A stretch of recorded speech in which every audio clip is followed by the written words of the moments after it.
One of the things that's always a problem in an event like this is that the people who come are absolutely at least as interesting as the people who present.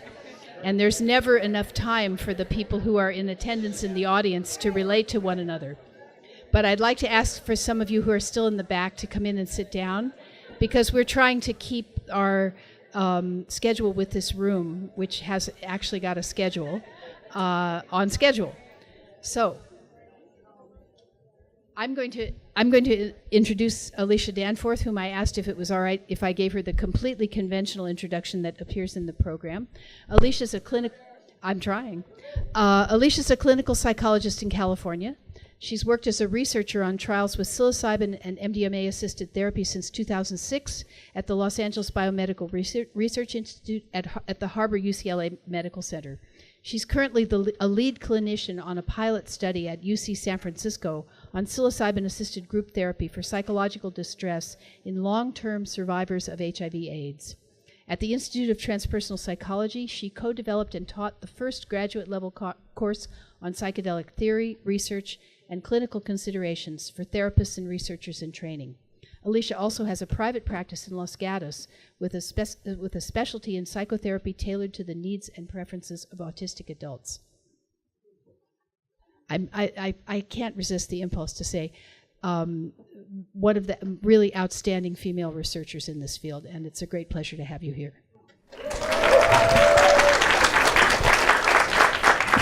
Thank you. We'll see if you feel the same way after this talk.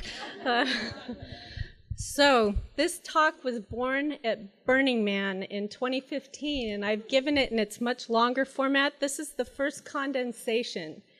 This is a high-level talk, kind of answering the question, how did we get in this mess, and why does it keep happening? I'm going to offer you some perspectives, and I hope we have time to give you 2 tools to help you make more sense in the big picture of these challenges we face regarding safety in psychedelic settings. How do they become dangerous in the first place? Well, I became aware in 2015, because of the privileged position I had working in research, that there were some storms on the horizon, and started feeling compelled to try to warn people by forearming them with knowledge and insights to help keep the broader community safe. So here's a distillation of some of what's evolved from looking at the power problem.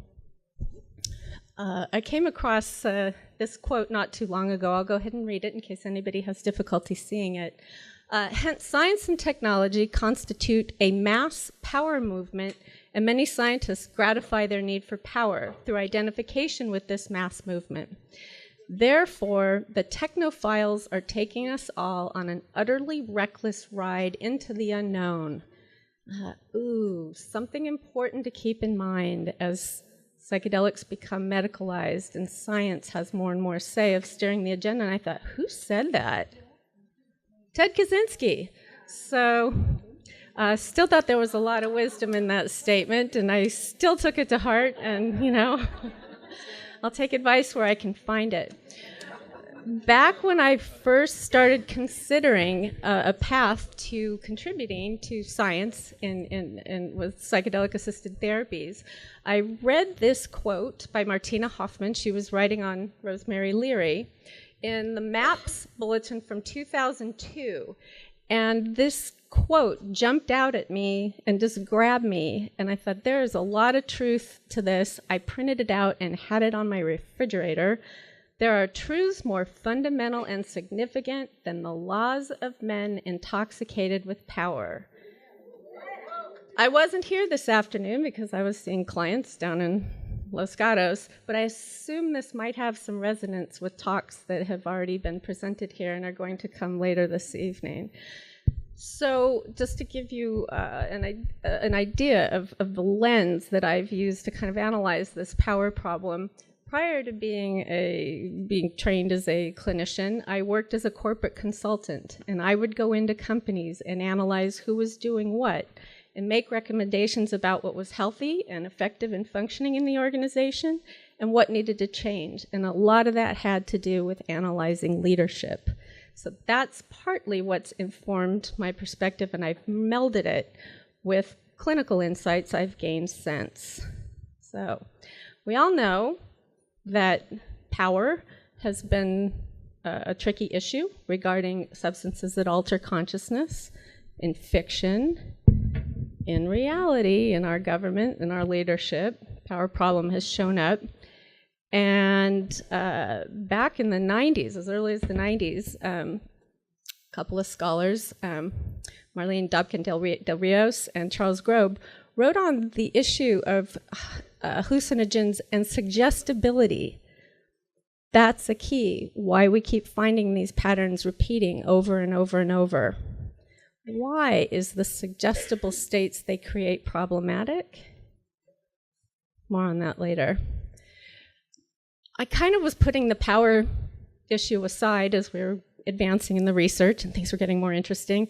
When Tom Schroeder's book was published a couple years back, probably around 2015-ish, and the title of this book didn't sit with me right. Acid Test, LSD, Ecstasy, and the Power to Heal. They're inextricably merged. Power and psychedelics. I thought, what is power doing in the title of this book? Whose power? And I brought it up to Dr. Grobe, and he said, yeah, it would be a lot different if it was LSD, ecstasy in the service of healing. So let that hit the body and sit with you for a second. I'm going to give you a very fleeting scholarly glimpse at the why behind these problems. Why do we keep falling into the same traps? Why do we keep repeating these problems where psychedelic settings become unsafe? This is the first tool. The dark triad sounds like an Oprah Book Club of the Month title, but there's actual psychology behind it, looking at narcissism, Machiavellianism, and psychopathy. What's the connection with psychedelics? We're going to take a little bit of a deeper look. So what we're talking about here, and again, I read this aloud because I'm never sure if everybody can see, of the offensive yet non-pathological personalities in the literature, 3 are especially prominent: Machiavellianism, subclinical narcissism, and subclinical psychopathy, which is not to say the clinical manifestations of the last 2 don't show up. But I'm not diagnosing anyone. I'm not playing a clinician. I'm speaking about it in the more common sense. To varying degrees, all 3 entail a socially malevolent character with behavior tendencies towards self-promotion, emotional coldness, duplicity, and aggressiveness. Let's take a closer look. I don't know if you can see, but the narcissist has a t-shirt that says, "The best things in life are me." So, and that's Machiavelli down there. And this is a book, Snakes in Suits, about psychopathy in corporate settings. So a couple things to keep in mind. Each of these problematic types has distinct theoretical roots. They came from different places, but they've become so expansive in the way we talk about them. There's all this overlap. People are saying, what's the difference between a psychopath and a sociopath? And is he a narcissist or psychopath? They overlap quite a bit, but studied together. The researchers that generated this initial paper were looking at the bad boy phenomenon. Like, was it a successful mating strategy in the short term, in the long run, to be a bad boy that had some of these qualities? And yeah, they realized to see how they were distinct, they had to study them together. Briefly, just for those of you, if these concepts are new, in the most distilled summation, narcissism involves grandiose identity and underlying insecurity. Psychopathy can be distilled down to emotional callousness and impulsivity. Machiavellianism usually entails a cynical worldview, lack of morality, a manipulative and strategic approach to interacting with others, and they often avoid imposing that on family members. So often a defense you'll hear of these Machiavellian types is, oh, but they're such family people. Don't be fooled. So looking at them in the aggregate, how do these people show up and start causing problems? This is what to look for in your communities. These are all little flags if you're observing these types of behavior. And this is a distillation for the purposes of raising awareness so that you can maybe troubleshoot and see some of the problems we run into regarding safety sooner rather than later. Superficial charm. They make great first impressions. They seem so interested in you and hearing all about you because they're conducting reconnaissance. They want to hear as quickly as they can your deepest fear and your greatest hope so they can convince you they will make that dream come true and they will protect you from your greatest fear. That's where they get you. They're adept, as I've mentioned that. They're often very well known. They have many social connections, but if you look closely, they have few or no healthy relationships or true friendships. And they're often just compulsive name droppers. They show excessive self-interest. They're spotlight seeking, going for that psychedelic rock star status. I often refer to them as people who are psychedelic-ier than thou. They're very self-serving. They deny responsibility, don't apologize, lack empathy, steal credit for others' work, controlling, insist on having their way, full of rage or that charm. The nicest person you've ever met can snap and come at you with unbridled rage. It's very scary. They often isolate the dissenters in a group and split. They create wedges in that divided they'll all fall and I'll be in control kind of way. Shockingly, the narcissists, if you ask them, they'll admit their narcissism. That's one sure way to know, I'm a narcissist. And another telltale sign, they flock together. They don't try to out-better the other. They're like, you're going to validate this fantasy I've got running. We are better than them, so let's buddy up. They're bullshitters. I can't recommend enough. Familiarize yourself with the work of Harry Frankfurt. Professor Emeritus, he taught at Yale and a couple prestigious colleges. He wrote a little book called On Bullshit. YouTube it and watch the little 5-minute video where he talks about the difference between telling the truth and bullshitting and lying. Really worth the 5 minutes and reading the little books. Lack of shame when caught, drawn to other narcissists in that validating loop, and others talk about them constantly. So we're trying to get to the bottom of what's going on here. Why mention this in this setting? When does it become unhealthy? When the safety of others is in jeopardy. Other reasons these kind of behaviors can undermine the integrity of the scientific record. And I've touched on the other two. Okay. Quickly here. So getting back to that essential problem, they are drawn to those hypersuggestible states that people need to enter into, that vulnerability of the psychedelic state. And you think of this in the context of sexual misconduct, or, I'm your dealer, I'm your supply, you want to have the magic experience, you've got to come through me. This is a paper Robert Carhart Harris and his team published about how LSD enhances suggestibility. This is known, and when you combine the two, it looks a lot like this. Psychedelics, it kind of draws the eye of Sauron. There's a lot of power there to be had, and I want to get a piece of this. Okay, just let that settle. Tool number 2, where are we and why are we here tonight? I'm going to introduce another model. Bruce Tuckman introduced his 4-step model. It's been expanded on since. This is a model of group development. And if you think of this whole psychedelic endeavor, embarking on this type of journey, where do you start? You start informing. And we were there for about 12 to 15 years in the United States in the recent reemergence of psychedelic science. And it was heaven. The small group of people involved shared a common set of values, really idealistic, expansive, hopeful. It's lovely to be informing, but inevitably, you crash into storming. When more people with conflicting value sets get into the mix, it gets really choppy, and this is where a lot of endeavors fail.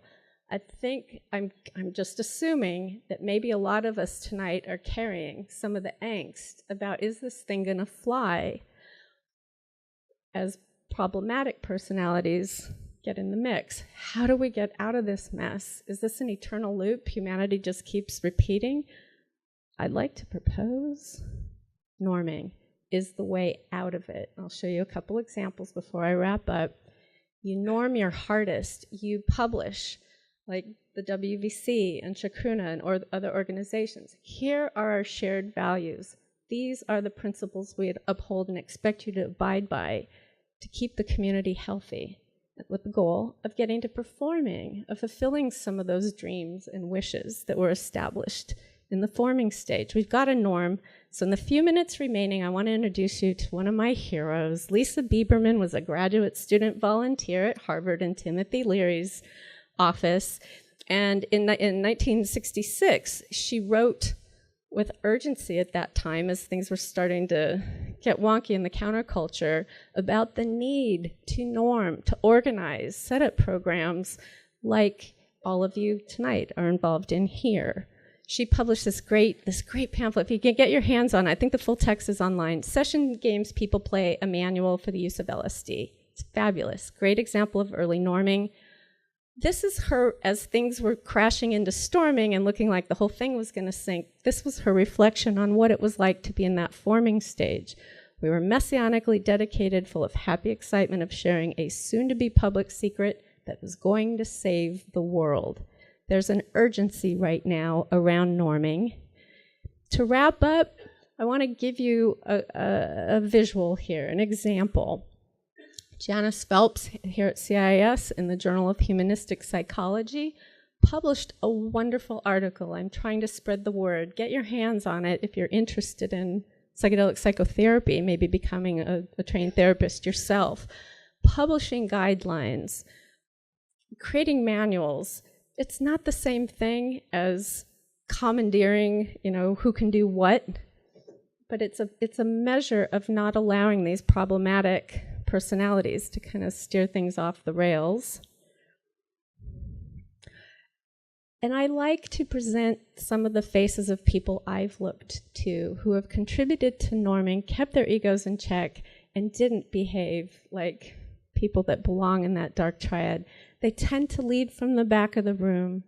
They tend to really sincerely have the betterment of the entire community at heart. So my closing encouragement is find your mentors and people who have values in accord with yours and follow their lead, because they're often a lot quieter than the narcissists, psychopaths, and Machiavellian types. So that's the short version. And my final point, look to the sacred medicines. They aren't very pretty on the outside. They aren't clamoring for attention. Some of them are kind of gross to touch even. But just a reminder that our plant guides are very humble, and you kind of have to look for them. They don't jump out and grab you all the time. Okay. So thank you for your time.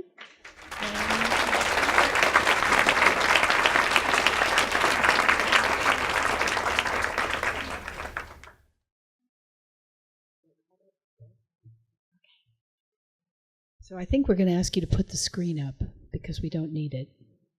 But I'm going to introduce Clancy Cavnar. I get to say I knew her before she was Dr. Cavnar. She now has her doctorate in clinical psychology from John F. Kennedy University, and she currently works in private practice in San Francisco, and she's also the associate director of Chacruna. She combines an eclectic array of interests and activities as a clinical psychologist, an artist, and a researcher. She has a Master of Fine Arts in Painting from the San Francisco Art Institute and a Master's in Counseling from San Francisco State, and she's completed the CPTR, the Psychedelic Therapy Program here at CIIS, as well as being the author and co-author of several articles and 8 books with Bia Labate.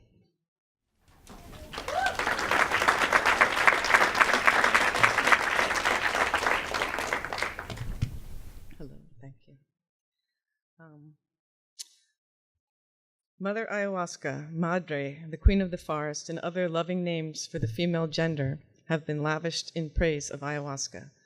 Although indigenous people do not universally refer to ayahuasca as female, it is common for Northerners to speak of ayahuasca as a woman. Just as one might find the most beautiful poetry throughout the centuries admiring women and their vast compassion, selflessness, and love, the actual treatment of women worldwide is often degrading, dismissive, and meant to diminish. It is no different in the world of ayahuasca, and interesting to note how the reverence for the plant mother does not often extend to human representatives of her gender in practice.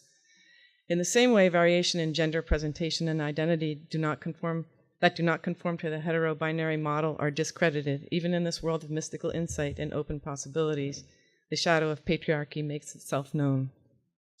Although half in numbers compared to men, a significant population of women has traveled to the Amazon to take ayahuasca. In addition, unknown numbers taken in ceremonies near their northern homes with shamans or facilitators with or without connections to traditional ayahuasca practices. Why are women abused in ceremonies and their complaints dismissed? Quite obviously, it is the influence of culture and the mix of opportunity, inebriance, and the lack of ethics. The opportunity is created by the hope of the participants and their sometimes painfully naive view of those they take to be shamans or other ayahuasca ritual leaders. Opportunity is also present in the fact that if they have traveled to drink, women are far from home and often unfamiliar with the customs of the place they are in, the language that is being spoken around them, and know few others to consult with or who might intervene. The actual abuse that takes place is alarming enough and perplexingly common. It seems that warnings have small effect on either the ayahuasca leaders nor the women who are their targets. It is also the case that some women instigate relationships believing they are receiving the attention of a spiritually superior person who may even claim to transmit some of his spiritual power via a sexual relationship. Playing on these stereotypes of indigenous people, shamans increase their business in the marketplace and create wise and mysterious personas that Northerners project their ideas onto. The shaman is the star of the ceremony, and the power of ayahuasca to open the heart and focus on the good can create an adoration that is largely projection. Focus on a ritual performance done well creates an admiration that can twist into infatuation. Feeling they have found a connection to a force, they mistake the pipeline for the oil. In her persona as a woman, ayahuasca is considered by indigenous people to be jealous, and this is the explanation for many of the prescriptions in the dieta, including the one against sex. Daniela Peluso writes about how sex is also considered to create a smell that spirits find repulsive. Shamans also engage in relationships with spirits, and these may also preclude sexual relationships on this plane prior to ayahuasca ceremonies. However, outside of their training period, shamans do not ordinarily remain celibate. Visitors to ayahuasca centers, however, are usually given a list of foods and activities to avoid, sex and alcohol being predominant. In these cases, it is the shaman's own recommendation that he is transgressing when he engages in sexual relationships near or within ceremony. Being told that sexual activity is not a part of the ayahuasca experience may lead some women to assume that the shaman is also following a sexual diet. This may not be the case. It is worth noting that in the Santo Daime tradition, it is recommended to abstain from sexual activity 3 days before and 3 days after ingesting daime, certainly shorter than the 2 or 3 weeks that indigenous format retreats suggest. This applies to both leaders and followers. This prohibition did not serve to protect the women who accused a leader of sexual transgressions in Brazil and the US, women who may also have felt protected by that commandment. Shamanism is a practice of wielding power to heal as well as the power to conduct sorcery, an aspect of ayahuasca shamanism that is downplayed in most retreats and services offered to Northerners. Part of collecting power is exerting control over animals and women, to hunt and to mate.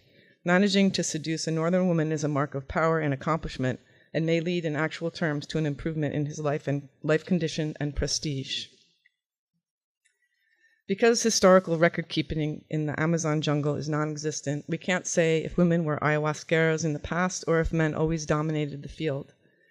There is some analysis of women as working with herbs and men with trees, and thus the vine ayahuasca, but that is a present-day observation.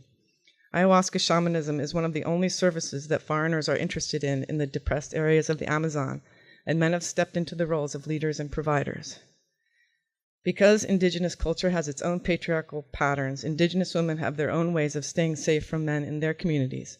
For example, by not going alone to a shaman's dwelling, not making eye contact, and not smiling or complimenting him, all indications that there is sexual interest in their culture. Northern women who act in ways that may be natural for them in more egalitarian societies may be unknowingly transmitting false signals about their sexual availability. Daniela Peluso writes that she spoke with a shaman's apprentice who told her that he was aware that the shaman used certain powders he could give surreptitiously that incapacitated women, and that the shaman cased the room looking for vulnerable or attractive females in the maloca. This is to say, in some cases, the plan to seduce participants is made in advance and is a regular practice. There are also those who defend and cover for abusive shamans, who are sometimes regarded as religious figures and whose excesses and faults are excused because they are exotic, thought to be powerful, and hold their followers in thrall. The case of Guillermo Aravello is well known in ayahuasca circles, and he continued to tour in the US and Canada with the support of his followers despite several credible claims of sexual abuse. Blame is placed back on the women who have been abused, with claims that they should have known better, or that it is a sign of weakness on their part that they allowed themselves to be seduced. As Peluso notes, women are told, quote, that power relations are negotiable on the basis of strength of character or understanding of local customs or gender relations. Defenders of the most well-known serial abuser in modern Santo Daime say that he was possessed by a spirit known to Daimistas through the story of Trancahua, a spirit that was eventually tamed by leader Pedrinho Sebastião. In the early days of Mapia, which is the Amazonian home of the Santo Daime's international branch, a man who was sexually harassing women in the community was castrated and killed. It was declared that he was possessed by the destructive Trancahua spirit, who was then transmitted into Sebastião and cured using ayahuasca, fortifying Sebastião's reputation as a healer. In his current incarnation, Trancahua caused the leader of a Rio church to force himself on women in both Brazil and the US. When asked how the Daime churches could be sure that the leader would not do this again, an explanation was preferred that this leader, like Sebastião, had tamed the malicious, sex-hungry Trancahua and become an even more forceful leader than before his indiscretions. His wife, the daughter of Sebastião, received a hymn outlining this, possibly in hopes of preserving his standing as a spiritual leader. He has returned to touring the United States, but this time keeping a lower profile. Thinking of the patriarchy in these cases brings up issues of minority status and gender. Sexism in the world of ayahuasca extends to non-binary and trans people. A trans member of Santo Daime who lives in California, Dani Ayal, spoke to leadership from Brazil about the issues trans people have in the sexually binary world of Santo Daime, where people are divided by gender in seated and dancing rituals. They reported the response was that they should start their own thing if they didn't like the way it is now. Here's part of the letter they wrote to the community to explain their ideas, which they distributed with a pin showing a Daime cross in a pink triangle. We recognize that despite a history of violence, imprisonment, and social alienation, many LGBT, transgender, and queer people are still not accepted within their communities and cultures. We recognize that here in the Daime, people who identify as neither man nor woman have no place among us in the current. The uniforms, structure of the works, and the language of the hymns do not allow space for variations in gender expression. Gay and queer Daimistas who visit Daime communities in Brazil are harassed and ridiculed because of their identities or gender expressions. We wear these pins to make visible the identities and ways of being that are rejected and delegitimized by our cultural narratives and beliefs within Santo Daime. We recognize the lack of racial diversity within the Santo Daime and acknowledge colonialism, imperialism, and racism as issues which must be addressed within our communities. We understand that systemic oppression is complex and affects each one of us based on interlocking identities of race, class, gender, and ability. Our struggles are connected. We wear these pins to show that we can hold our love for Daime and attempt to change practices and attitudes that exclude and erase certain identities. By not taking concrete actions to embrace and make space for people who are different, we as an international church are failing many marginalized people who are being called here. Some say that Daime is not for everyone. If, like the first hymn of the Oração teaches, the Daime does call one by one, who are we to deny anyone a place here based on their gender identity or sexual orientation? The world is changing. We hope that Santo Daime can rise to meet it. The UDV's views on transgender people are unlikely to be more progressive than their view on homosexuality. The União de Vegetal has a bias against gay members, and in the recent past read a denunciation of gay marriage at rituals. One part of this document reads, "As we have faith in the incontestable existence of God, we can never agree with the practice of homosexuality as it goes against the natural origin of human existence, that is, the relationship between man and woman, which gives origin to generation. We disagree with the marriage of persons of the same sex because we do not want and do not have the right to bring about the extinction of the human species, which belongs only to God. However, we wish to make clear that we do not have power to subjugate people who use their free will as they wish, and in addition, there are people who we like, and even family members who make use of this undesirable practice. Not even because of this can we say that this practice is correct, as it goes against the work of the Creator. However, such people may join the Vegetal Union as we work in order to transform undesirable behavior in our quest for perfection. Members who are gay cannot expect to rise in the ranks of the organization. In fact, heterosexual marriage and children are necessary to ascend to the rank of mestre, a position reserved only for men and for one woman, the deceased widow of the founder. When asked for a justification of the anti-gay policy, a local leader explained that the UDV was like all major world religions in its rejection of homosexuality, as though this tenet increased the credentials and legitimacy of the religion. Notions of gender and feelings about homosexuality among shamans can vary widely depending on their own personal experience and the norms they were raised with. In my research, some participants felt the shaman was free of Christian prejudice, while some perceived scorn and off-color jokes when their sexual orientation was discussed. The relationship of the shaman is different than that of a religious leader, and that many times the relationship to the ayahuasca drinker is brief, just for the length of a retreat or even an evening. They're not attempting to guide the moral development of the participants as much as provide a healing for the mental or physical condition. In both cases, authority is being abused. In one, a religious leader abuses the trust and role of teacher and guide. In the other, the role of doctor is abused and the Hippocratic Oath is betrayed. As ayahuasca becomes more common and more people from different communities use it, the culture of South America and machismo begins to chafe uncomfortably against the many ways gender and sexual orientation can manifest among seekers. Ayahuasca providers who feature female healers to forestall sexual impropriety are one example of how this field attempts to cope with the culture clash.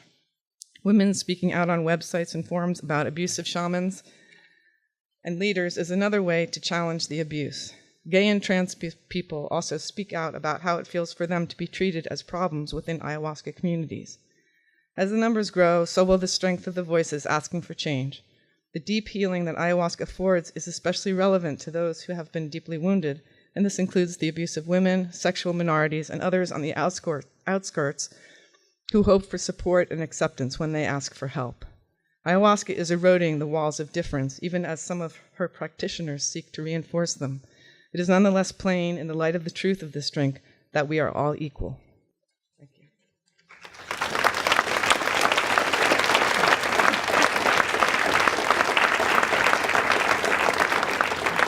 Thank you, Clancy.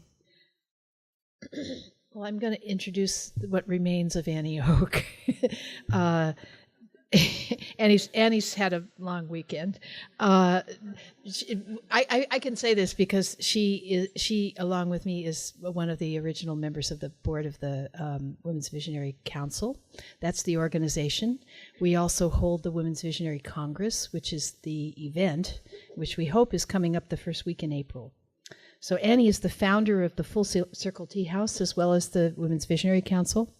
The WVC, for those of you who haven't figured this out yet, is a gathering of women and psychedelic women and their allies. She also is the author of the WVC's Safety Tips for Participating in Ceremonies that Use Psychoactive Substances, which, once again, some of you may recognize as something that started out as Psychedeloids' household hints. And she's the co-author of the Manual of Psychedelic Support. Annie is also a founding partner of Take 3 Presents, a San Francisco-based event production company that creates private immersive art parties. She develops risk reduction and safety symptoms for participants, including creation of protocols that address conflict and sexual assault. And when not producing events, Annie works with a human rights organization that analyzes state-sponsored violence and provides data analysis for Truth and Reconciliation Commissions and the International Criminal Court. Ann Harrison.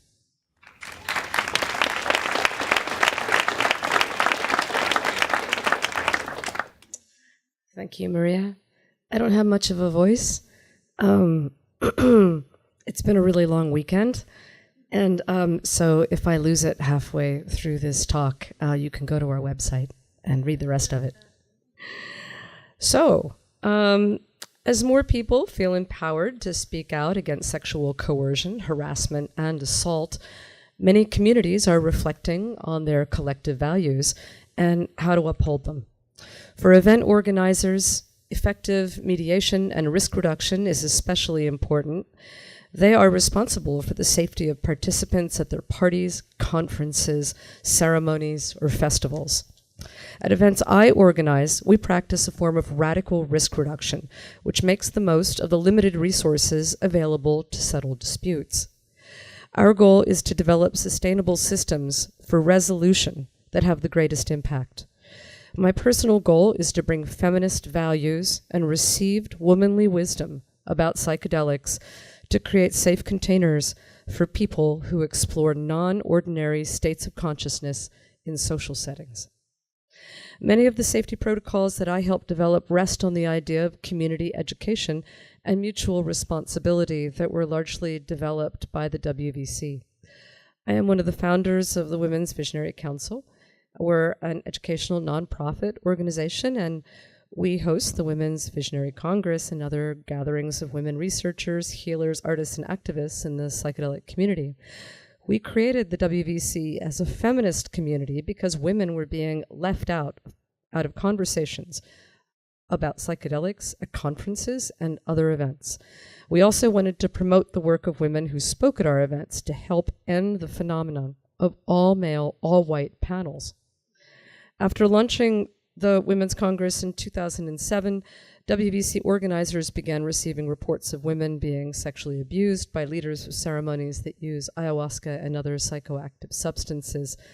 In response, the WVC released in 2014 a series of safety tips for those people participating in these gatherings, which you can read on the WVC website. In the years since the WVC began considering the safety of women at psychedelic ceremonies, there's been a rapid expansion of interest in psychedelics and other non-ordinary states of consciousness. While psychedelic-assisted therapies are presently attracting a lot of attention, most people will not engage in these substances or with these substances in ceremonial or carefully controlled therapeutic environments. Most people will have and have always had psychedelic experiences in social settings where they engage in unsupervised self-experimentation. Growing interest in the therapeutic use of psychedelics has prompted increasing numbers of people to procure these substances and others in underground markets and use them in social environments. At parties anywhere in the world, chances are good that someone is ingesting some sort of mind-altering substance in addition to alcohol, tobacco, and caffeine. As interest in psychedelics expanded, members of the WVC community became aware of an increasing number of overdoses linked to the use of psychedelics and other substances. Now, I'm going to step out of the bounds of what we've been calling plant medicines here and talk about people who use other substances like MDMA, ketamine, 2CB, 2CE, and all the other alpha-betamines that Erowid cannot keep up with coming out of the laboratories, right? Our community of women at the WVC saw an escalation of accidental poisonings from adulterated substances, especially materials cut with the synthetic opioid fentanyl. In response, the WVC created in 2015 a series of risk reduction workshops. We offer free classes on how to administer naloxone or Narcan, which blocks the effects of opioids, especially in cases of overdose. We distribute naloxone kits at no cost to people receiving this training. Trainers also demonstrate how to properly operate a milligram scale and employ volumetric measurement to accurately calculate dosage and prevent overdose.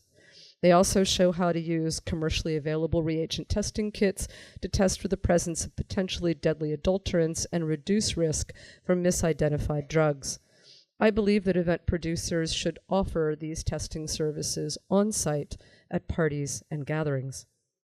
5 years ago, I co-founded another organization, an event production company called Take 3 Presents, which creates large, immersive art parties. Together with our collaborating community of artists and producers of other events, we began to think about best practices to support risk reduction and community mediation. We developed these ideas for organizers of social events, but they're useful for all other kinds of communities as well. So how do you create a safe container for gatherings of 1,000 people, or 2,000 people, or 10,000 people? The easiest kind of social gatherings in which to effectively manage risk reduction are private, invitation-only events. The strongest models are gatherings where new attendees must be sponsored by an established participant to attend. This increases accountability. People avoid inviting friends who might make them look bad. Removing alcohol from the event to the greatest extent possible also supports risk reduction.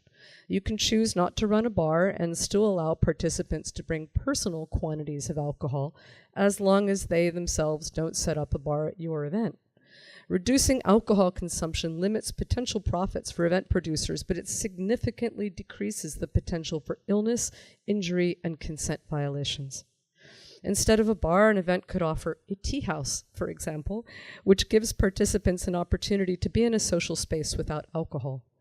I founded the Full Circle Tea House as a collaborative community art project at the Burning Man Arts Festival in 2011. It's now run by a group of volunteers who offer tea, empathy, water, soft pillows, and a place to rest, sometimes 24/7 at events.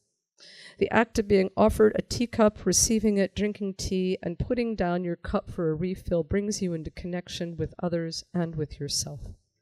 Tea servers are one of several potential safety teams that organizers can recruit and train. Those producing events of significant size or duration should also consider hiring professional medics and staff a quiet space for focused care. You could hire the Zendo Project or develop your own similar crew based on this model. It's also helpful to ask someone to lead a sobriety support group at your gatherings for those who choose to remain sober. Instead of hiring an outside security service to patrol your event, organizers can create a volunteer ranger crew drawn from past participants who can uphold community standards of health and safety. We do this at our events. Developing safety teams from within your own community helps organizers create and uphold a set of common values. This is especially important when creating protocols to deal with sexual coercion, harassment, and assault. Organizers can start by forming a rapid response team to react swiftly to consent violations at their events. I also recommend forming a group of mediators who consider complaints from participants and help organizers make decisions to support community safety. If a participant wishes to make a complaint through the legal system, that's their right, and they should be supported. But some people don't trust law enforcement to investigate, and some communities can't afford to hire lawyers to settle internal disputes. I support the idea of creating mediation teams which are comprised of participants trained as therapists, counselors, social workers, or those with similar backgrounds. They have the professional skills to help organizers develop protocols for gathering information about a dispute and consider critical procedural questions, such as whether to consider anonymous accusations or allow accusers to conceal their identity from the accused. Such people can also help organizers develop systems to publicize how to report consent violations during events and also outside events. To further support consent culture, organizers can work with professional counselors to host workshops about consent during their gatherings. Announcements about the event could include support for affirmative consent. Such language could say, for example, make sure that every yes is a hell yes. A no requires no explanation or qualification. And that's what it says on every email that we send out about our events, which we think is important. Creating a culture of respect and consent is important, but it's not enough to help ensure safety. To take a serious stand against abuse and harassment, communities should designate who is going to make decisions about excluding participants for violating community agreements. If nobody is willing to take that responsibility, it's very possible that no action will be taken. People may be abused without recourse, which can create trauma and pain within the community. Conversely, if too many people take part in a collective decision to exclude a participant, this process may delay or dilute firm action and exhaust participants. The capacity to engage conflict is a limited community resource. I prefer a system in which a mediation team of 2 to 5 people gather information from parties in a dispute and make a recommendation of possible action to event organizers. If the organizers are running a business to hold the gathering, the owners of that business have a legal duty to make the final decision. This process should take into account that people may attempt to intimidate or manipulate those trying to settle the dispute. This may be especially challenging for women engaged in this work, who may need to overcome socialization that encourages them to be accommodating and agreeable and retreat from conflict. If a decision is made to exclude someone from an event, friends of that person will often lobby the organizers. They might insist that the person in question is a terrific human being, that they didn't mean it, that they deserve a second chance, that the process is flawed, or that mediators or organizers are bad people for making this decision. If this happens to you, don't take it personally. It's important to act with firmness and clarity. Consider also setting a blackout period for considering disputes 3 weeks before an event, unless the incident takes place within that window. Communities will have different responses to these difficult situations. Some will embrace a form of restorative justice for the accused and the accuser. Other communities simply remove those who violate community values from their invitation list. Social banishment is a very old idea. There remains the difficult question as to whether there should be an appeals process or a path back to the community over time. Mediators could decide, for example, to exclude a participant for a period of time and then evaluate what efforts they have made towards personal evolution and resolution with the people they have harmed. While organizers may want to exercise compassion in these cases, they should also consider a system in which there is no path back. This is not because they are infallible judges of human frailty. It's simply that community members may have limited time and energy to consider whether someone has taken the appropriate steps to reform their behavior. Instead of attempting to provide such therapeutic services, organizers could consider a system in which people banned from events are referred to outside professional therapists. And may I thank the CIS community for giving us referrals to professional therapists for people involved in mediation actions within our community. We appreciate it. Event organizers should also set aside a budget for a limited number of counseling sessions for those who have had negative experiences at their events and need support. Finally, organizers should determine how they will or will not publicize these decisions.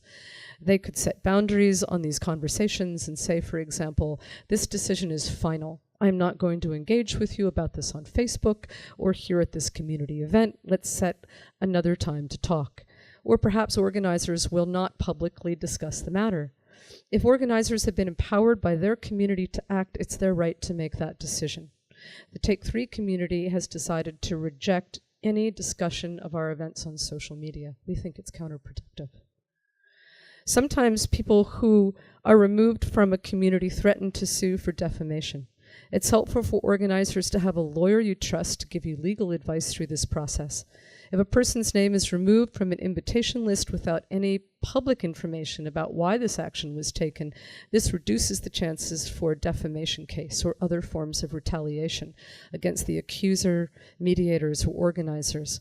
Other communities may choose to publicly shame people who are removed and publish an account of their transgressions. However your community chooses to act, taking responsibility for the safety of participants at your events is an opportunity for communities to decide what their values are and how to uphold them. These measures require a commitment to stand up and act in the defense of others. Communities that endure through times of social upheaval learn how to resolve conflict. Effective safety protocols reduce the potential for social discord and harm. Train and empower people in your community to create a system that works for your culture. Feel free to share the WVC's manual on radical risk reduction for community organizers, which is posted on the WVC website, visionarycongress.org. Budget carefully, very carefully, the collective energy you have available to resolve conflict, build resiliency, and practice radical risk reduction. Thank you.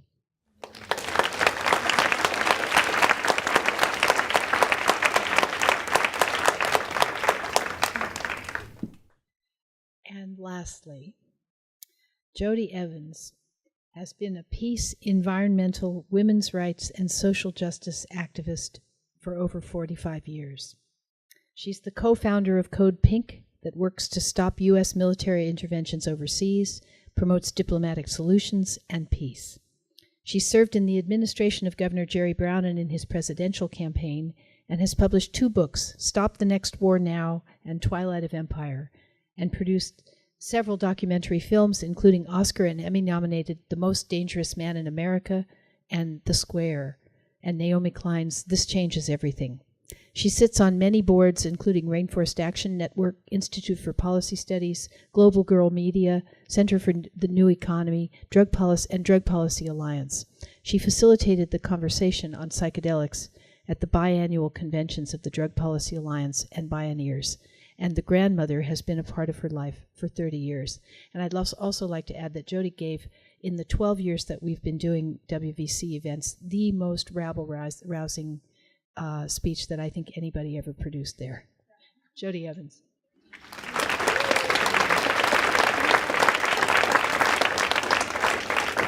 Thank you. Bia, thank you for your vision and that you bring it to form. And I think that's what I want to talk about. It's the gift that we're offered and how do we bring it to form. So I'm a political activist, but the grandmother's been part of my life for 30 years. My daughter died, and my life was not worth living. And I got the privilege of the plants. And they brought me back to love and life. And I probably drank tea once a month for 5 years. I did 11 days straight with Eduardo Luna in Brazil, and went to Peru and Brazil, but I've settled the last 20 years to once at the equinoxes, twice a year.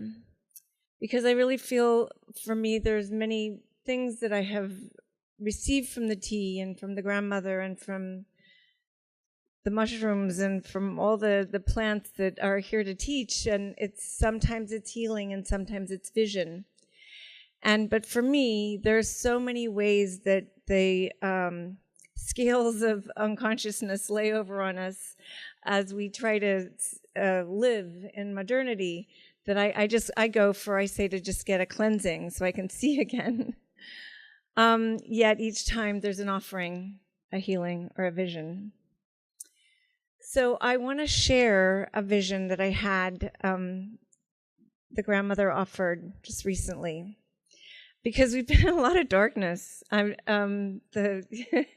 are in a lot of darkness, and we've really got to witness it and how to be in it. It was interesting to go from what happens to power, to how can we live in it. But I'm left with, wow, this is hard.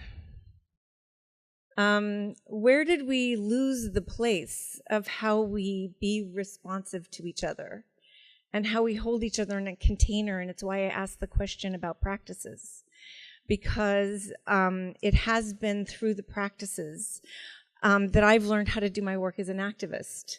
Set and setting and creating container. As Annie said, how important is that container? And also the power of intention, the power of really relating again and again to what the gift is, that integration space of reintegrating and integrating and finding all the ways we can relate to the gifts that are given. And then there's one I call commitment. And that's when you're given a gift, that commitment to live with that truth. And I find when I don't live with those truths, I get kicked in the teeth pretty bad. So I've learned to, be better. So, I walked across the DMZ, first group of 30 women in 72 years to walk across the DMZ for peace a few years ago. I work in Syria and Iraq and Afghanistan and Turkey and Yemen. And so I work in some pretty dark places. And a few Augusts ago, my heart was in Gaza as Israel was bombing Gaza, and we were watching hospitals and churches be bombed, and I was in a very hard place. And then all of a sudden I was watching the television, and military weapons were being pointed at American citizens in Ferguson because young Black people were weeping that a friend, Mike Brown, had been killed and left lying in the street for 6 hours in the hot sun. Not if his mom was allowed. So because there is such a culture of respect, because in Black communities they can and have been left out too often, the gift and the curse of the separation that is what I call the war economy. They have the practices of respect. They can witness what that is. I talked to a bunch of white friends, and they didn't even see that's just not a good thing to leave anyone in the street. But that cops think that's okay, or that a city manager thinks that's okay. It's part of the normalization that I think we're trying to deal with as the normalization of power and what gets birthed out of too much power, which is that the dark patriarchy play out. So I'm an anti-war activist. I run down to Ferguson a lot because I watched young boys pick up the gas canisters thrown at them and throw them away from the people. Another act of generosity and kindness and respect to a community. So I found all the young men I could that had burned hands, and I sat down with them and said, what can I do? And as I got to know them and went through months of, I got them a space, so that the first thing they wanted was a safe place to be. And but as I got into the complication of it, it was time to sit with grandmother, and I drank the tea with an intention of, please tell me what I can offer. I'm lost. I have no idea what to do here. So the vision was dark.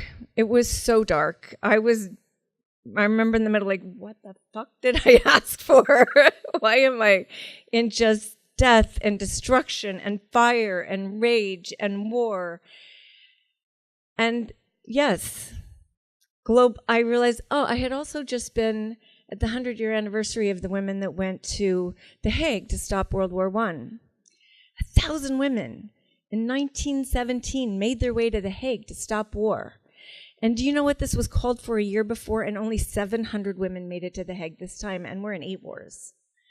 And they just cost the United States $6 trillion. The money that we could feed people with, that people could, have education and housing and healthcare, just went to destroy countries and people and lives.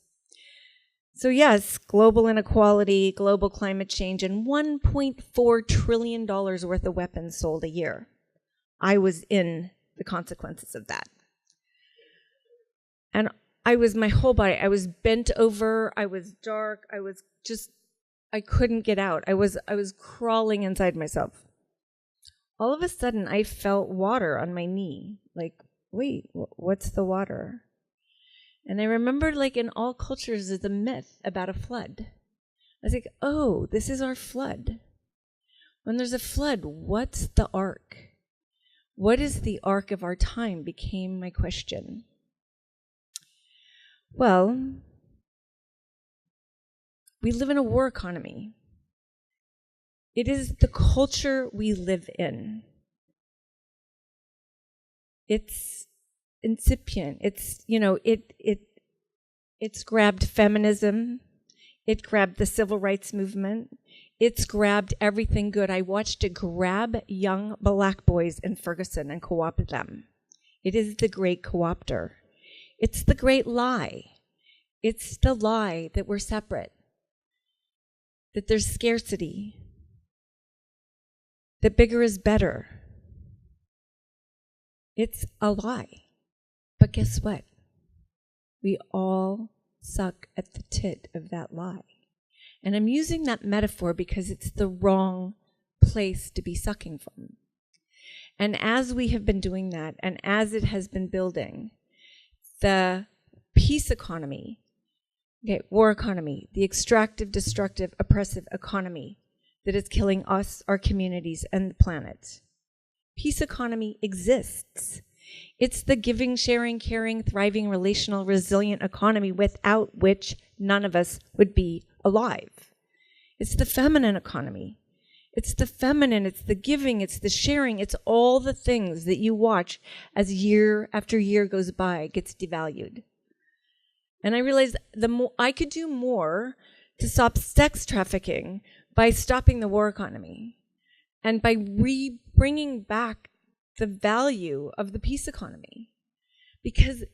And so as I've been taking this into practice, which is what I do with everything I'm given, what is the practice? I've learned that, yes, it's our culture. As much as people have been, trying to get out of it, and I did a whole year of, shareables that made people feel good, and I watched no one change their behavior. I was like, because nothing rewards that behavior. Everything's pulling us this way. It's like a magnet.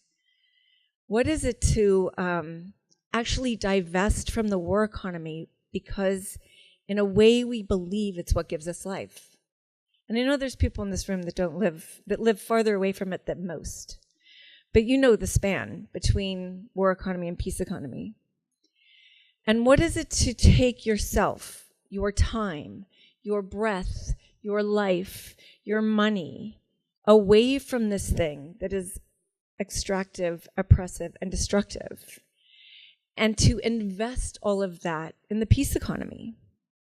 It's not going to be the direction everyone else is going in. It's going to be the other direction. But we can see the direction we're going in, and it's not good. I mean, we're the new normal. We thought Katrina was a bad thing, and we thought Sandy is a bad thing. We live in California. I live in Southern California. It's becoming the new normal.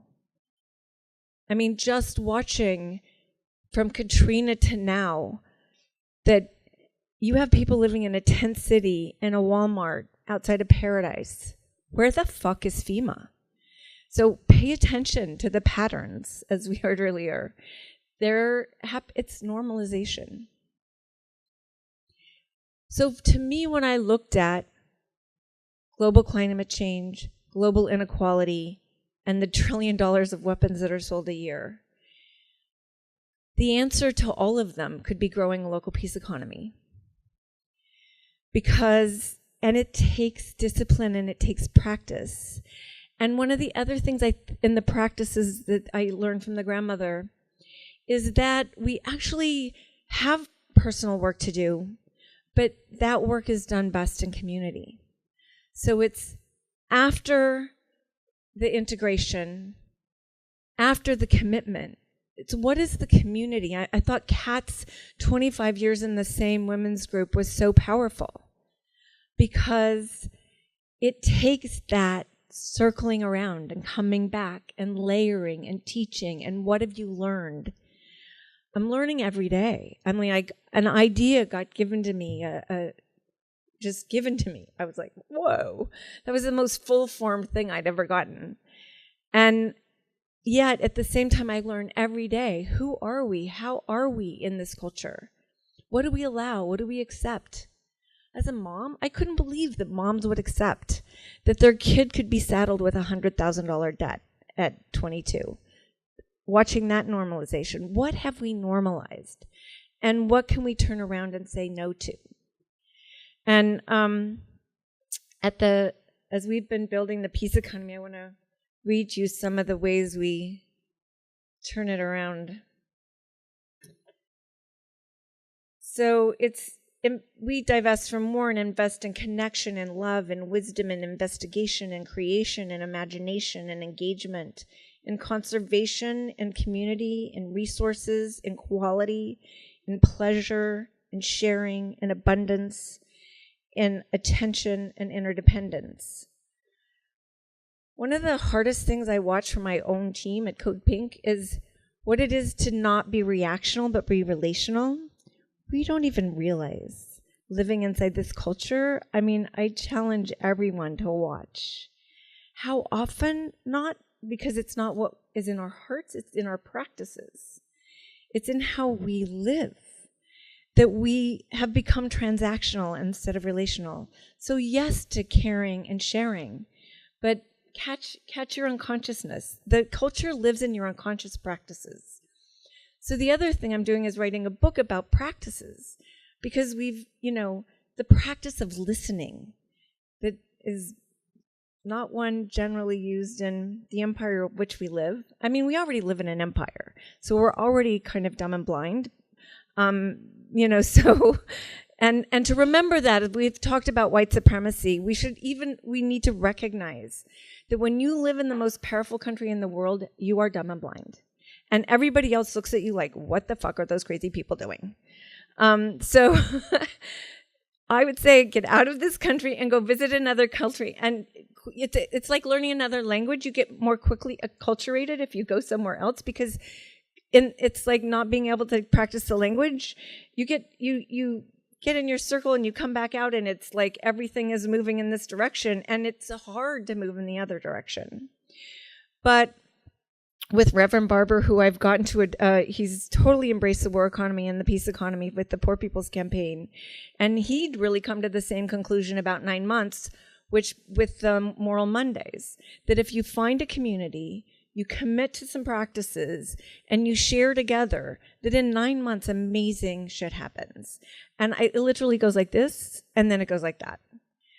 Because there is a vacuum of the things that you can create together when you listen to each other, when you find the vacuums, when you act from your heart and your body and your love and the juiciness of being alive that is stolen from you in the war economy. And it's all there. We're all human. Everything is accessible. And so what we should know is that everything's accessible. And when there is too much power, there is going to be psychopathy. And when we allow too much power, when we give things our power, it's like, where am I not using my agency is another place to check. Where am I giving my agency away to someone else? And that kind of fits what Annie was saying is, it's like, what we've been hearing is that we do need to check our agency. So I want to, there's an Aboriginal quote, because I have 2 minutes, right? I can forget what. If you have come here to help me, you're wasting your time. But if you have come here because you believe that your liberation is bound up with mine, let us work together. So the work is to be an ally. It's to learn to live from that respect. And so I think there's been some string passed around, or twine being passed around.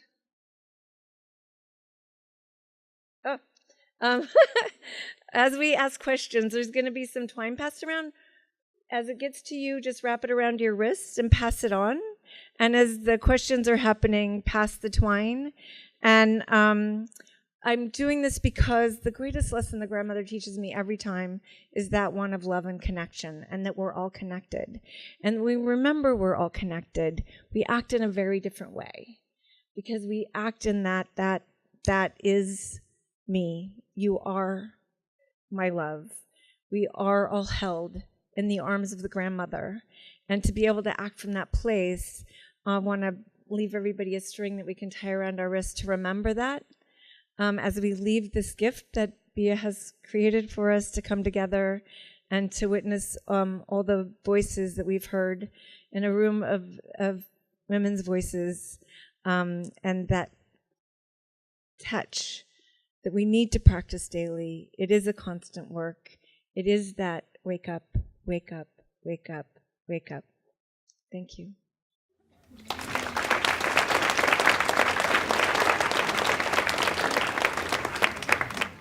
Don't go too far. I think that the format that we used before worked very well, where we took several questions and we let the panel members kind of address the questions according to which ones they felt were most relevant to them. So if you ladies would come up and sit up here, this would be really helpful.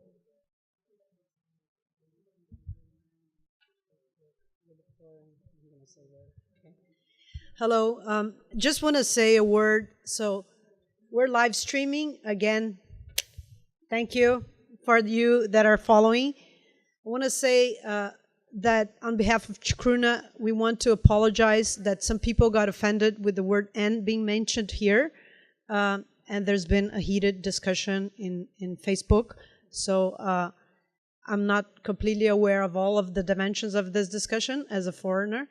I really liked Jodie's recommendation that everybody travels to other countries because not everybody shares the same worldviews, but I just wanted to say that on behalf of Chacruna, that there was no intention to offend anybody, and we apologize for that. And let's keep on the discussion.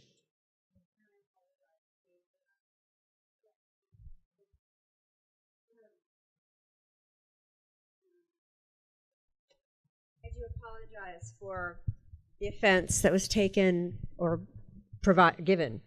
And as I spoke that, it was within the context of a real situation that occurred in 1957 and had some time before. It was an actual physical existence that occurred that you could buy in a store in a progressive city in America in the 50s. And what came of that was a change of consciousness, was within that context. And so, and my personal reasoning for saying it and the struggle that I had with that was how the culture that I was raised in a liberal family, 4 generations in San Francisco, born in San Francisco, still embraced unconsciously the contribution to white supremacy. And as a child, as a female child, even that contribution went unnoticed. Not to use the word, to be told not to use the word, but to not truly understand the impact that it provided. So I took the risk, and from the offense that I caused, I apologize for that offense, and yet I still hold that within a context of a vast and mind-altering change, and it changed me fundamentally. Still hurt, and still hurts many people. Yeah, so that was an internal struggle to say it, but I did. Anyway, sorry. I don't know if that deserves a flash.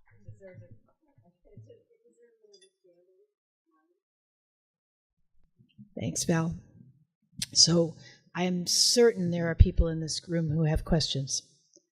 And probably the best would be, because we are live streaming, for people who have questions to come to the microphone to ask their questions.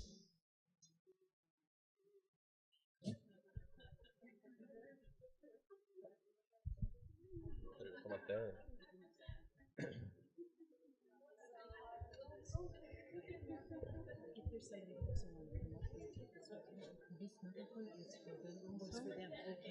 Because only this one goes to stream. Right, okay.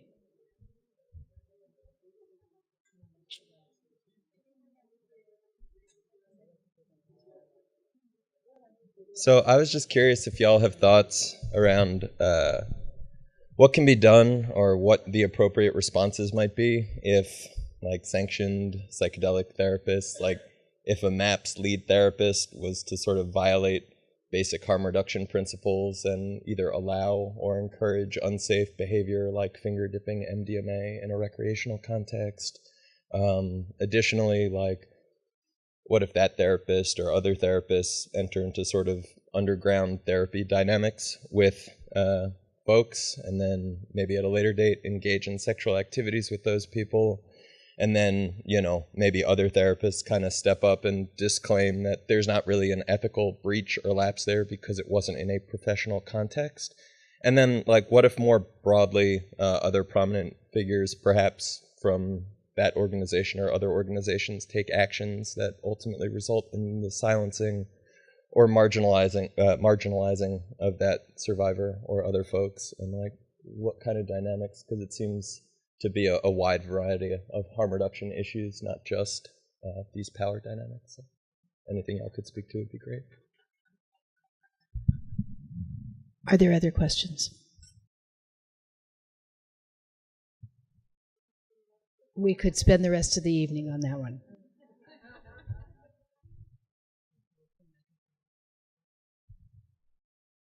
Thank you. Gosh, I'm going to need to think, because there were about 25 different parts to that question. I'm glad it was asked. I think it's a very important area to consider. And I think as this endeavor grows as part of our norming effort, it's time to take a look at what is our collective response to problems like the ones you've called out. I think it's time to have eyes on it and decide what is acceptable, what do we do, what structures do we have in place. I'll mull on it some more as I pass the mic, and if I come up with anything more tangible than that, I'll elaborate. No? Yeah. I think to me, it seems obvious that people need to remain ethical, and doctors need to follow their ethical codes, and the rules aren't different just because the medicine is fun to take outside of work or whatever. So, I mean, it seems clear to me. So, I'm a really practical person. I believe that there should be a professional association of psychedelic therapists that can set a series of best practices and ethical codes that people comply with. And they should pass judgment on people who don't comply with those ethical codes. I think that organizations that take up a large market share, like MAPS does, for example, cannot be self-regulating. I just don't think that. I think it's a matter of a monopoly player. And in monopolies in businesses, monopolies have every incentive not to be self-regulating. So there needs to be an outside entity that is regulating and holding accountable those psychedelic therapists from the outside. That's what I would say is, how does the community regulate, and who is responsible in the community? But the other thing I would say is the sharing, how to share in a non-attack way, a non-hate way, but in a way that doesn't shut down the community, that doesn't alienate the community or break the community, having the capacity to share what is, what the effects of that are. I think so often we get we say what happened, but we don't really teach around what does that mean? What does it mean to the community? What are the effects of it, and how layered is that? And to continue to express that layering, so that when it happens, it's not about one person and another person, but it's about the whole community and how it affects the community and the psyche of the community.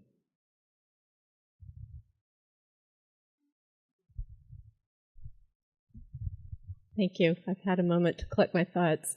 You've touched on some of the things that have been keeping me up at night for a couple of years now. This is something I have thought deeply about. I think we have a challenge in the broader psychedelic community because we definitely have a large rules are for fools contingent. Everybody who's embraced these medicines have been willing to evaluate what's an ethical law, what's a good rule, do the rules apply, and that rebel ethic, that anti-snitch ethic often works very much against us. Just this week, I had a very deep and difficult discussion with someone about the need for independent oversight. We're pretty insular. It's working to our disadvantage at the moment. How do we get truly independent credentialing boards when we're up against the ethic of who says you have the right to control the access to my sacrament. It's very difficult, super challenging stuff, and we're going to be working on this for years with trial and error. I think independence is a key word, and you touched on that finding independent oversight. Who's going to be well informed enough about how unique these substances are to provide independent oversight?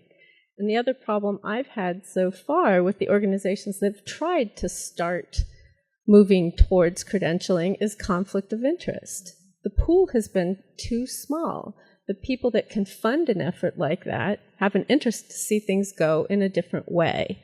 So I'm just laying out for you some of the complexities of why I'm not able to give you a quick and simple, oh, here's what you do. Those of us who are informed about abuses are appalled, deeply disturbed. I've spent entire nights not really even being able to close my eyes to go to sleep, mulling over some of these problems. It's going to take a group effort. And we're going to have to decide how legitimate do we need to be? What is the value of a license that can be revoked? What about a path to legitimacy for people who haven't gone to school as clinicians and gone through thousands of hours of supervised training? What is a path for them? This is where we are right now. So that's a very positioning question. And I just, again, want to acknowledge how important it is and how disturbing some of the problems we're facing right now are. And just those of you who are younger or just getting into this field, get in here. We need you. There's a lot of work to be done. The idea of a professional association for psychedelic therapists has been around for a long time, and people have been tossing this idea around and examining it, and I want to give credit to the people who are now putting this idea forward now, people within MAPS, people outside of MAPS who work for other organizations. I'm really excited to see how that comes to fruition. And I think it's going to happen, and I think it's going to happen relatively soon.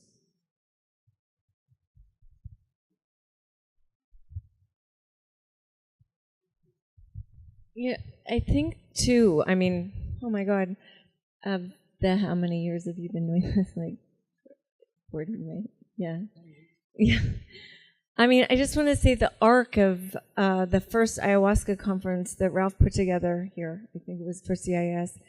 I remember going and thinking, I knew 12 people, the 12 people I did it with. And so you went from like not knowing anyone to meeting 1,000 people. That was really the first time the community had opened up to itself, had come out of the closet, so to speak. And now the community is vast. I can't even tell you how many members of Congress and people in the White House and, people running giant corporations. And the place where we thought if we could get the tea there, all things would change. Ha ha ha. So, as with everything, it's about communication and telling the stories and finding avenues to tell the stories so that people don't feel that they're out in the underground or alone, or that no one understands, or they're the only one with the experience, and that are there ways to become even more out of the closet and more communicative and make this a place where the conversation can happen, because that, more than the rules, can have the biggest effect.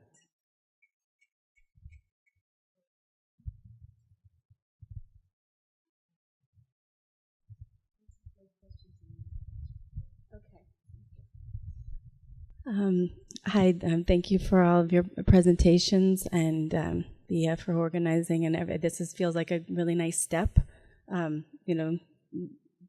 knowing that we have a long way to go.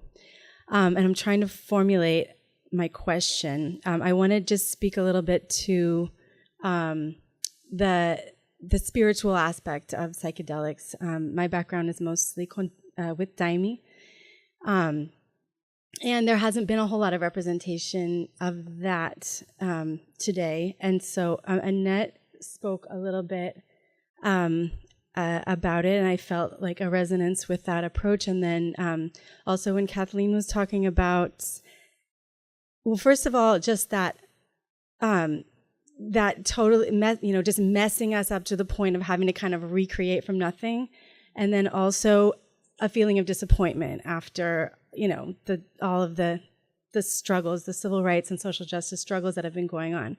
And so now we're looking at like abuse of power within psychedelics, but at the same time we have these big examples of abuse of power happening in so many other places. And so I feel like it's not necessarily really specific and special to psychedelics, although it's power. So like you were saying, pointing out. But I'm just wondering if maybe not all of you want to respond to this, or maybe somebody can respond to then the aspect of the spiritual in relation to psychedelics. And I don't want to say religious, although there's obviously a relation there, but because I feel like there's a sense of like, we need to make this right, we need to correct this and make this right through these means, make this fair and safe. And then we're dealing with these really big cultural differences as well in psychedelics. And like, what about those places where it doesn't even really apply, or I mean, in the way that we would like it to maybe. So did any sort of a question come out of that, or something that anyone could speak to?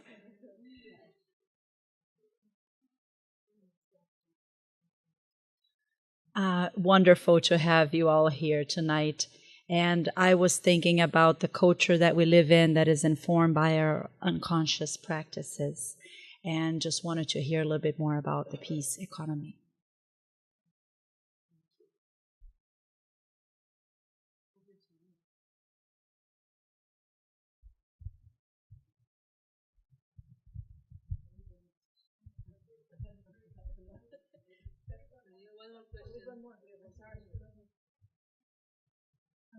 Thank you to everybody who's presented here today. I think we've really kind of opened a lot of things up and started to acknowledge that this community has the same problems that all other communities have. Psychedelics do not necessarily make you a better person. They can be tools to be used for self-improvement and community improvement, and I would love to see it keep going that way.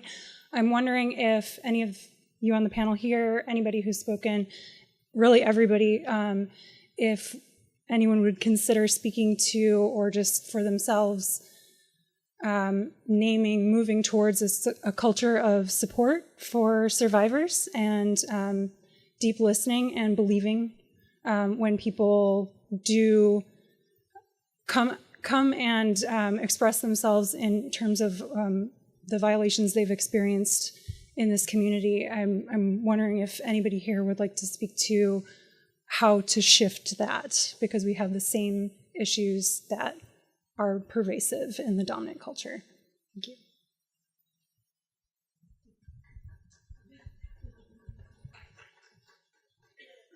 Okay, I think I heard some question marks in there. People are like, here's a topic discussed amongst yourself kind of prompts. I try to stay in my own lane. I'm aware, as being a representative of the Western medical model, that that paradigm gets slammed a lot, so I try not to pontificate where I should not be.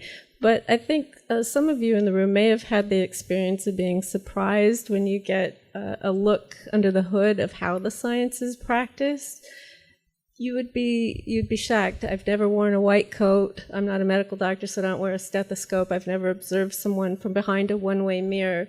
We do make a sincere effort to work with the whole person, and it's always been, I'll just use an example from our current study, and Dr. Brian Anderson here is leading the psilocybin study with long-term HIV/AIDS survivors.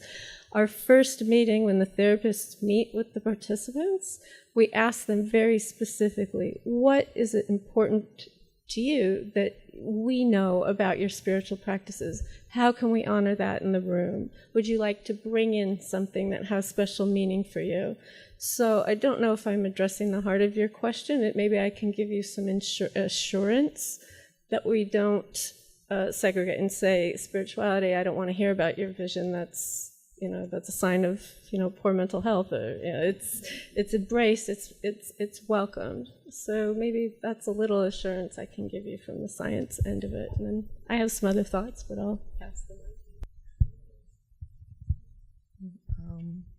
I guess as far as the religious aspect goes, I think I'm a private practice psychologist, so I get to talk about whatever I want with my clients, and I talk a lot of times. I try to, introduce them to my own ideas of spirituality and force them to believe. No, encourage them to sort of take that point of view. So I think in that way, I'm like, I don't work with groups of people, and I'm not a religious leader, and I'm not I write some things, and then I see people privately. So, and I actually don't have a practice where I see people who are taking psychedelics. So I'm really not the best person to talk about this topic, because also my own psychedelic practice is very. I'm in Santo Daime too, so it's very religious, and so I'm just going to pass the mic. I'm not particularly focused on the science, and I'm not focused on therapy either. I'm focused on the use of psychedelics in social settings.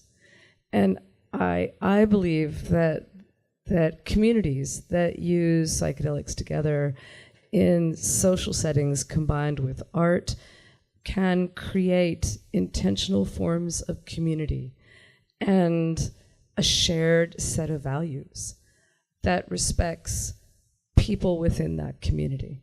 I know this because we've been doing this for 5 years in our own community, and other communities have done it too.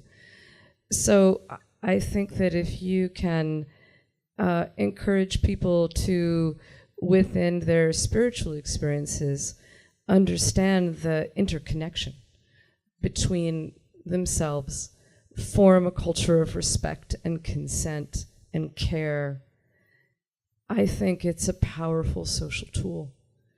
And I think it has the potential to knit people together in times of real trouble. And I really believe that's true. Yeah, I felt that I did touch the spirit in the sense that connection and love and all the things that the war economy divorces us from are the values of spirit. And that in the coming together in community and love and connection is where spirit lives and expresses itself. And it's why religions use those forms, just as we use those forms with the medicine. It is those practices that, creating the safe container, creating a set and setting, that's the place where spirit can come and be alivened and be made present. So I don't think it needs a religion. I think it needs a coming together, and that's what's missing in this, especially in our culture of where people go home to a house all by themselves, and it becomes a struggle to be together. That how when they come together, there's a recognition of something that is so precious that we've forgotten. And then the peace economy. You can go to codepink.org/peace economy. We have lots to read. There's a gathering if you sign up, there's a gathering in the Bay Area, I believe the 9th of December, but there's one a month. And there's a beautiful woman in Oakland that runs the local peace economy up here, Kelly Curry with Planting Justice, who's just amazing and a gift. So yeah. Thank you for asking. Alicia, did you have some further comments? That's an invitation. Are you prompted? Is there something in particular that we've talked about you'd like me to share? No, I thought you were making some notes. I did have notes. I wasn't sure how to address the prompt about unconscious practices, other than to say I think I was trying to make some of that collective unconscious stuff more visible. Sometimes it's a real challenge to talk about the dark. A lot of times it falls on deaf ears, and we're all about love and light, and what are you talking about? And I think in the one-on-one conversations, I've been challenged sometimes about looking at that eye of Sauron peering back at us, and I just haven't done the right substances and gotten high enough to transcend all this. And yeah, I've had some interesting allegations leveled at me, but I think my path, the one that I've chosen, is, to me, it's a more loving expression. It's a harder path to walk, but being able to not turn a blind eye to this kind of darker, shadowy stuff, and figuring out how do I work within a whisper network and address some of the behaviors of the bad actors and still do that from a place of compassion. It's really hard.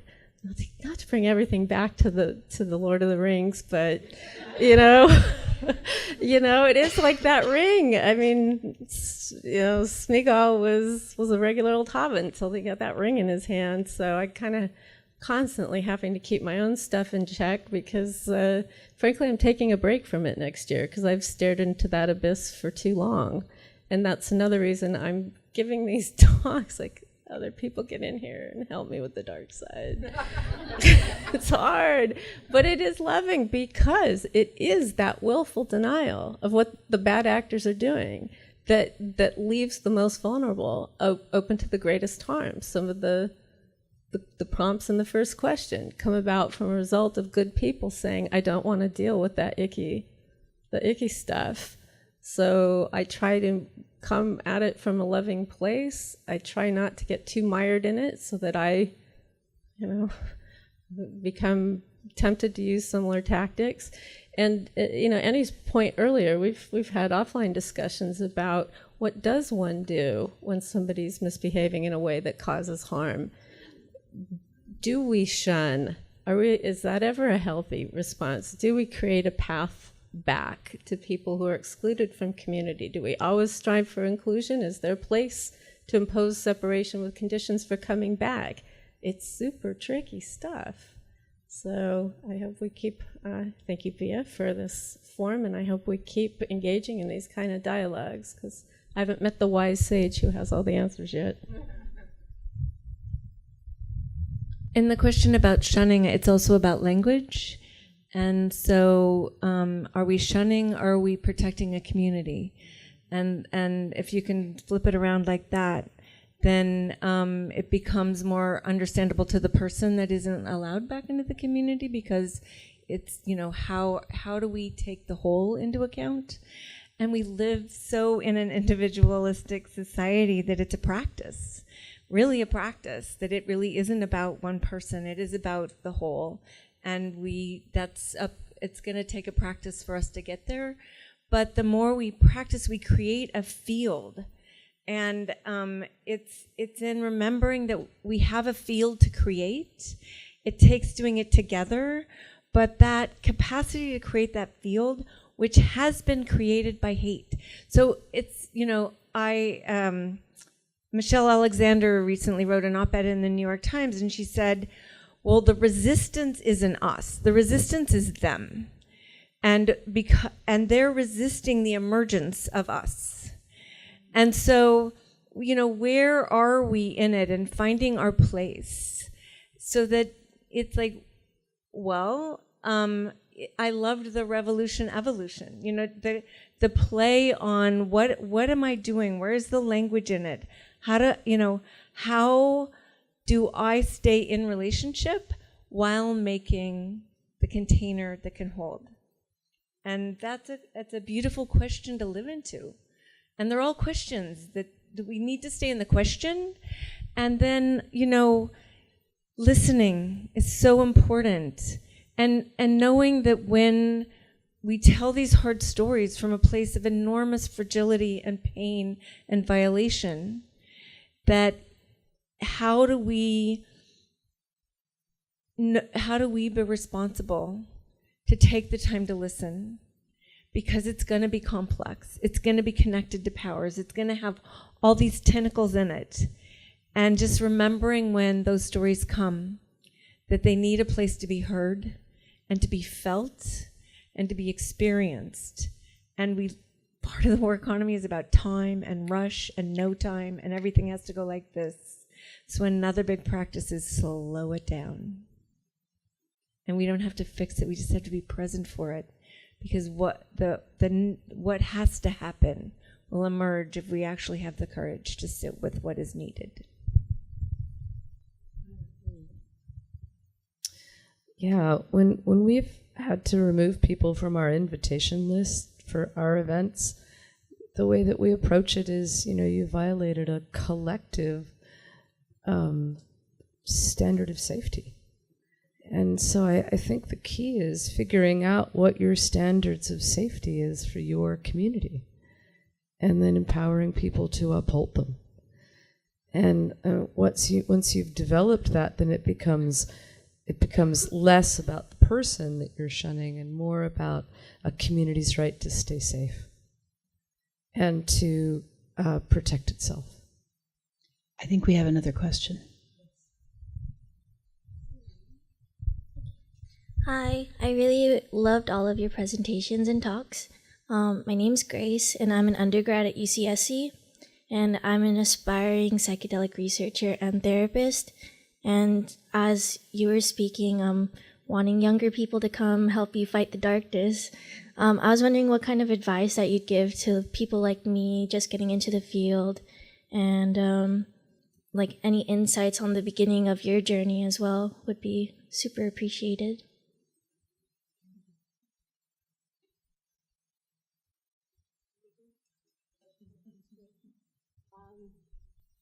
Thank you for opening up that question. I'm asked it quite frequently, inspiringly frequently these days. I used to get, a dozen of these inquiries a year. Now it's like a dozen a week. That may be inspiring or discouraging, but I'm still kind of singing the same song. Two things.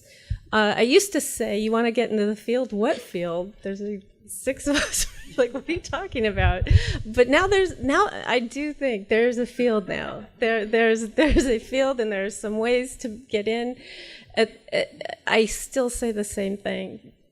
Really invest in doing all of your own inner work. You just got to start there. If you expect to sit with other people, you need to know when you need to toss it sideways because you're triggered. You need to really understand transference and countertransference.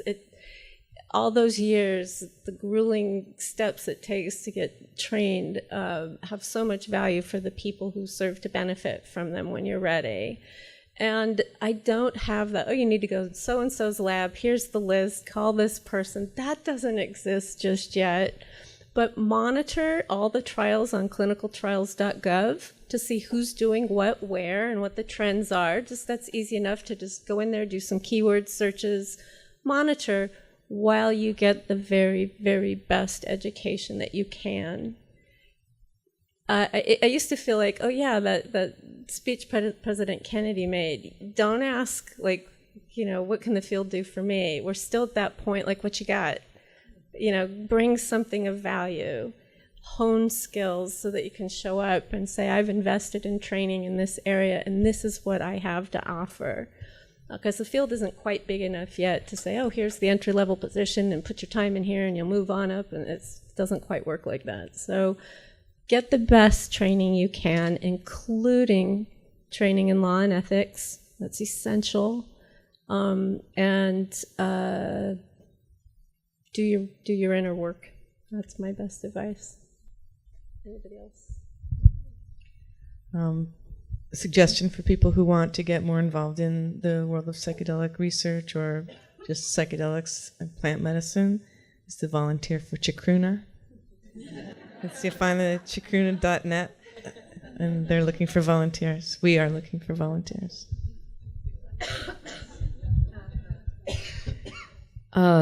Build community. Have a community that supports you in your work, and people who can give you honest feedback, and who can hold you when things get difficult. I think that's really essential for practitioners and all of us in the psychedelic community. So I think there's some string and some scissors. If everybody wants to cut the string and wrap it around your wrist so that you have a touchstone to remember all these amazing women you've got to hear. You remember Bia's vision and that she had the courage to step out on a limb and make it happen so that we could be held together and share and pass the scissors and cut and tie. And then the other thing that we haven't really done is I think so much of the grandmother is physical. So please make sure as you're leaving to ask permission, but to really hug someone. Remember that we are all connected and it is all about love. What an evening, what a day. It's kind of a long day.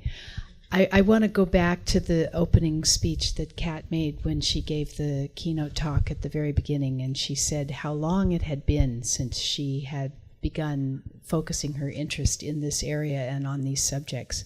It's 5 decades. And I just want to remind you, it's a similar length of time for me. And I just want to remind you that life is long and it's full of surprises. And things that you never in a million years would believe could happen can happen, and the rock can wear away.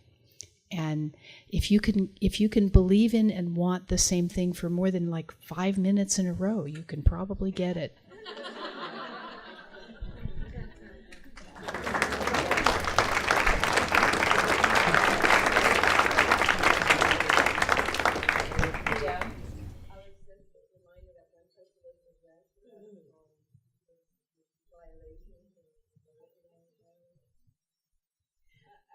Do you want to speak about it? Okay.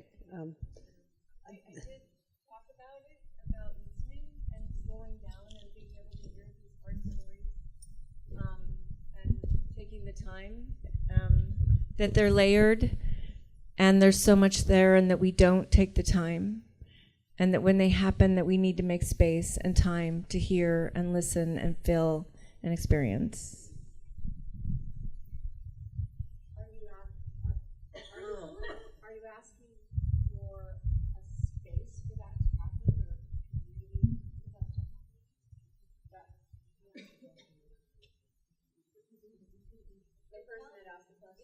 Do you want to come here?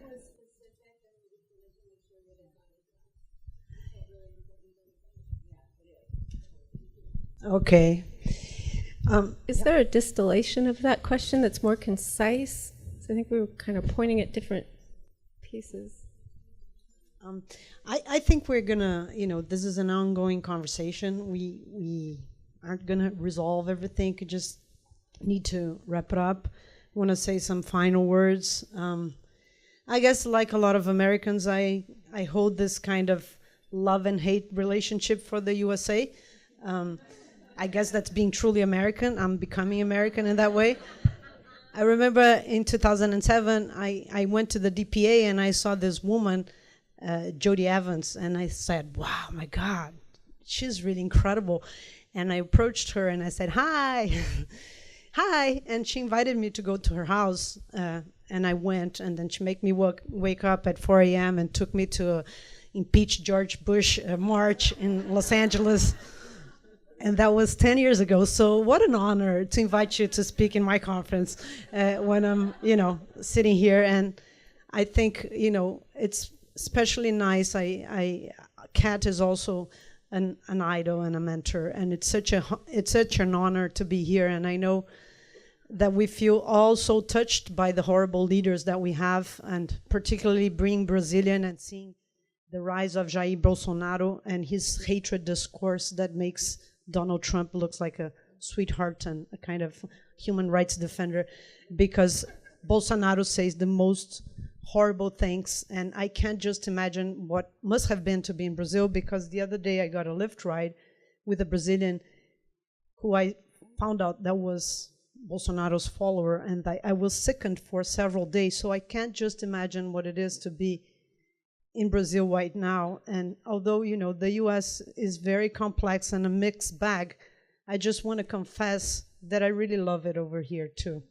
And I moved to the Bay Area because I wasn't aware of how repressed I felt in Brazil. And I'm still trying to cope with being born and raised in a culture that is highly gendered and highly homophobic. And I didn't know, I really liked how Sarah talked about her experience with MDMA and how she felt free. And that was really poetic, and she knew how to make the right stops. That was very nice. I feel free here too. So there's a lot of problems, but I do cherish a lot of the conquers that have been made here in the civil rights movements and the feminists and the kick-ass pioneers around, some of them here today.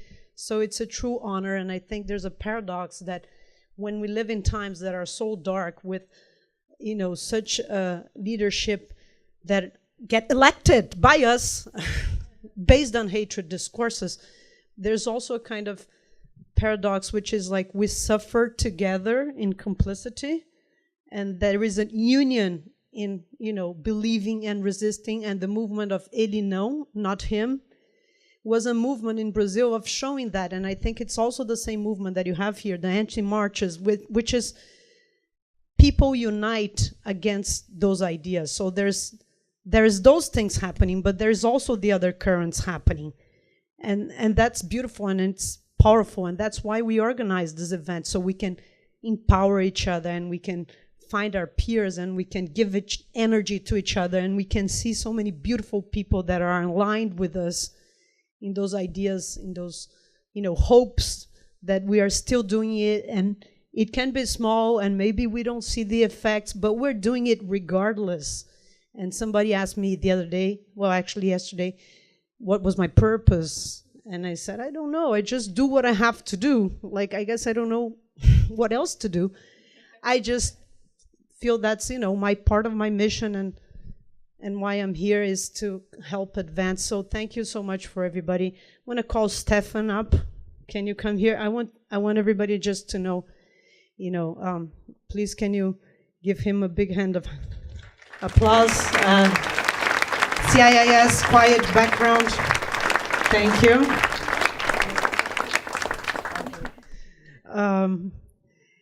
I also want to ask the real dimistas that exist inside you, if we can make a little song, because it's a lot of energies, and, you know, we're kind of umbandistas, dimistas, ayahuasqueros. So what about we get those volunteers to sing a song here to wrap up?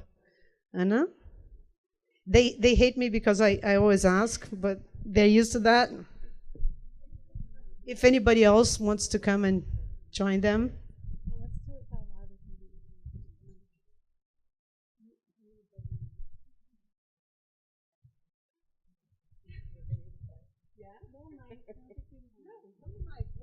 Live streaming.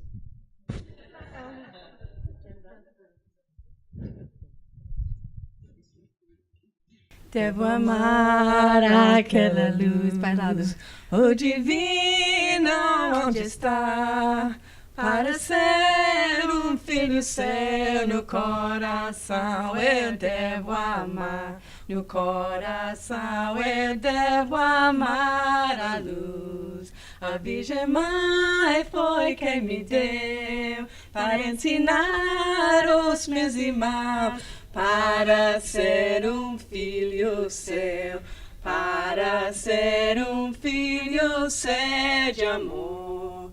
No coração este primor, conhecer esta verdade, Deus do céu foi quem mandou.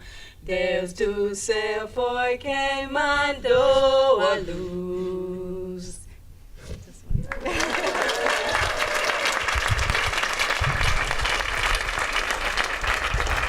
Viva California!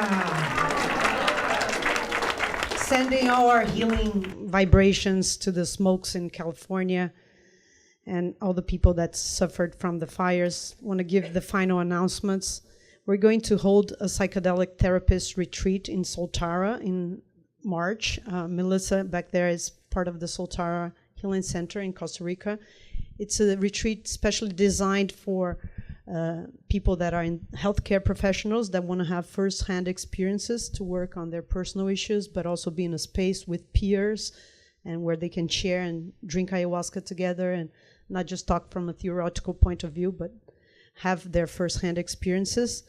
And I just want to invite everybody to register to our newsletter, chacruna.net, give a like in our page, help follow the news that we're putting out. If you feel compelled, make a donation. We are entirely voluntary. We have put free articles out there all the time.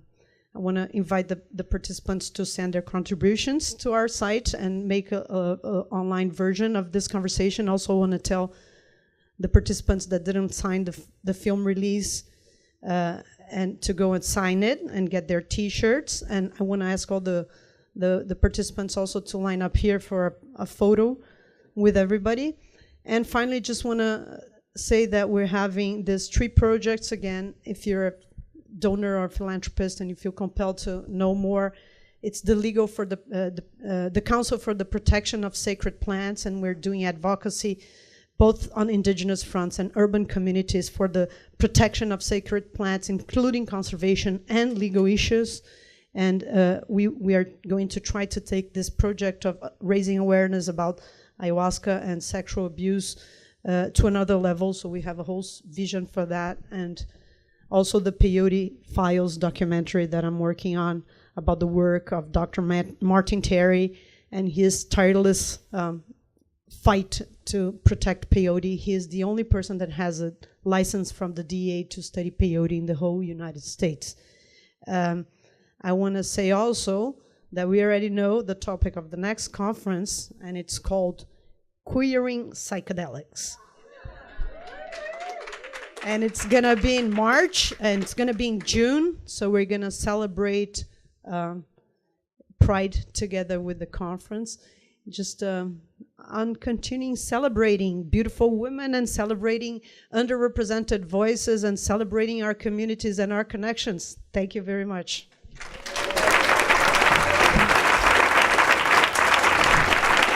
Photo of here, speakers.